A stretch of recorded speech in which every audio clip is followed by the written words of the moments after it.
I can show you guys how I put a Group 31 battery in my GMT 400 pickup. Give me a second while I tear all this apart. This is probably the battery your truck has in it. Side post, mine has top post too. I don't know about you, but I hate these things.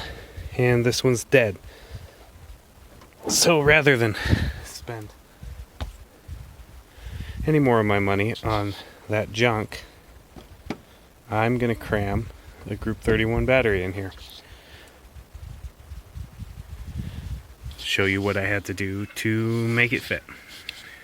So yank the battery out, and first thing you'll notice is these ridges around the tray are sticking up and they'll cut into your battery. So we need something to block that up. And I'm just going to use some pieces of wood, 1/4 inch lath that I've got laying around. Next thing is, there's prettier ways of doing this, but I just smacked this part with a hammer to bend it down because this flange right here is taller than the lip around the rest of it. So took a hammer to that, bent it down, and then the fender well is in the way. The fender well should be nice and round right here, but I took a hammer to it right there and I dented it down.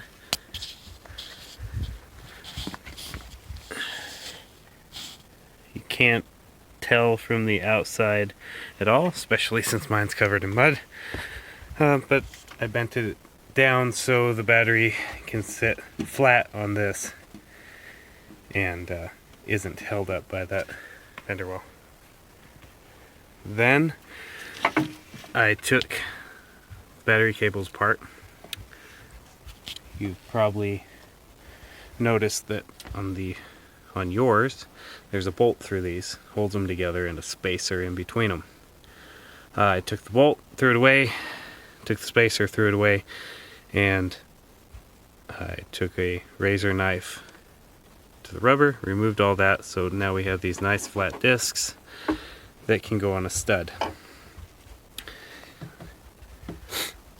Then this ground cable used to be down here, but since that's attached to this cable would not reach the top of the battery. So I relocated the ground up there. And then down here you'll see a cable holder right here that I just pulled the bolt out of to give me a little extra wiggle room with my battery cables. Next thing I did is drill some holes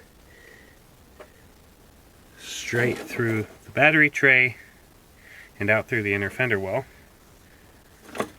for this hook. I had to kind of bend the hook a little bit to get it to fit, but now I have something nice and solid to hook that hook to, and this is what it looks like from the outside.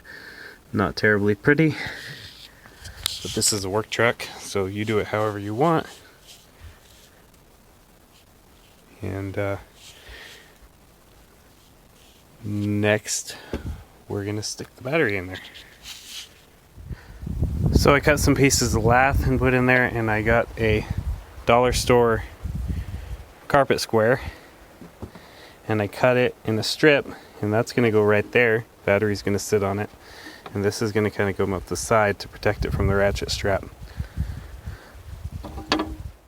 This is going to come up the side.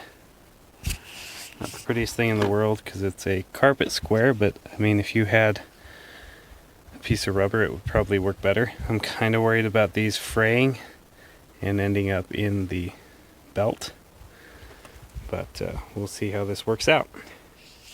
Now, in order to keep the negative post from rubbing on the hood, which is the smaller one here, I took a grinder to it. In this application, this brass post is more or less just a brass nut for holding a cable on, so wasn't terribly concerned about destroying it. A Napa industrial battery or something is just going to have a stud sticking out here. It's not going to have these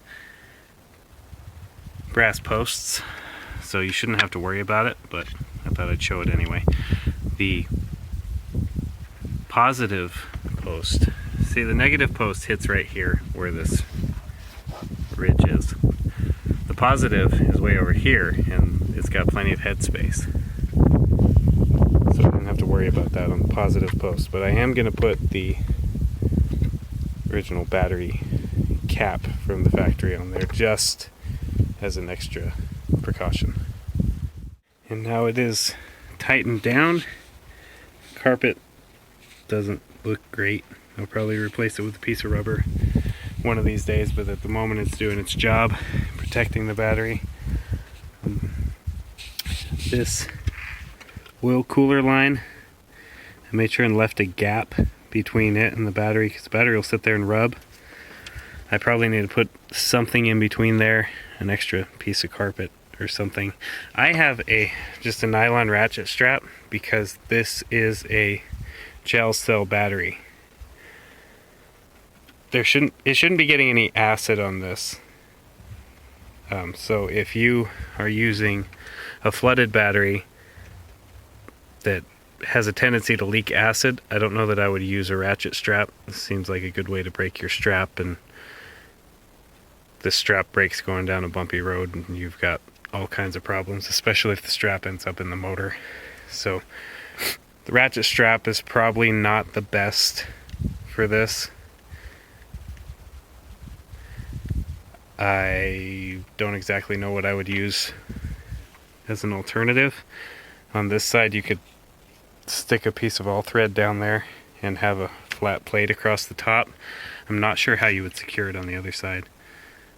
So, I mean, you guys do this at your own risk and figure out what works best for you. But the important thing to me